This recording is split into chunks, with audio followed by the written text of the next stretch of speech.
Welcome back to our series of interviews with international leaders about the business impact of the coronavirus crisis. All European countries are now more or less under lockdown, and the level of uncertainty for companies has increased dramatically. How do European companies and leaders adjust to having their employees working from home? How do they service their customers? What kind of future scenarios are they preparing themselves for?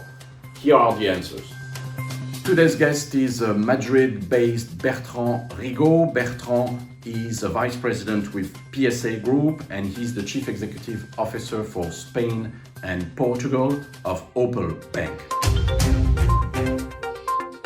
So to answer to this question, both in Spain and Portugal, we are, like I think all Europe and progressive all the world, we are in national emergency status. So it means that we are all in confinement. Clearly, in terms of business, all the dealers, cars dealers are closed. The factories of PSA are closed all over Europe, so it means including in the one in Spain and Portugal. So it means that the business is completely frozen. We don't sell any more car, we don't sell any more insurance, we don't sell any more credits.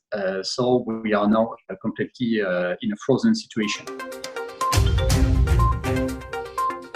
In Spain, the market is 1.5 million cars sold every year, in which PSA, Peugeot, Citroën, DS and Opel represents 27% of market share. And this market share are banking activity, bank, insurance and services. We have what we call a penetration or market share out of all the sales of around 30%. 30% of the sale of the cars which are sold are financed by us.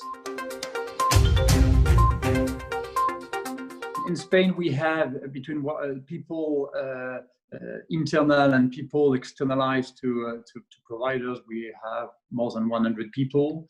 This is in Spain. In Portugal, let's say between 15 and 20 people. Today, 100% of the employees are working from home. So something we've set up since the first day of the emergency plan. The most important topic is the health of our employees. So we want to make sure that they're okay. That's why we set up calls every day. I set up calls with my managers every day to make sure everything is fine in terms of business, but mainly in terms of health of themselves. And they do the same with their team. We need to be ready to face the new industry as it will be, the new consumptions as it will be, because probably this will change a lot of things in the future. When the activity will restart, I'm convinced that the consumption modes will be different. The communication will be probably different. People will be probably less sensitive to the ownership of cars and maybe more willing to get to rent car more than buy cars. Private lease will be probably more pushed. So these are some elements that we need to review internally with the team. That we will start from tomorrow to think about what should change after this crisis and how we should adapt.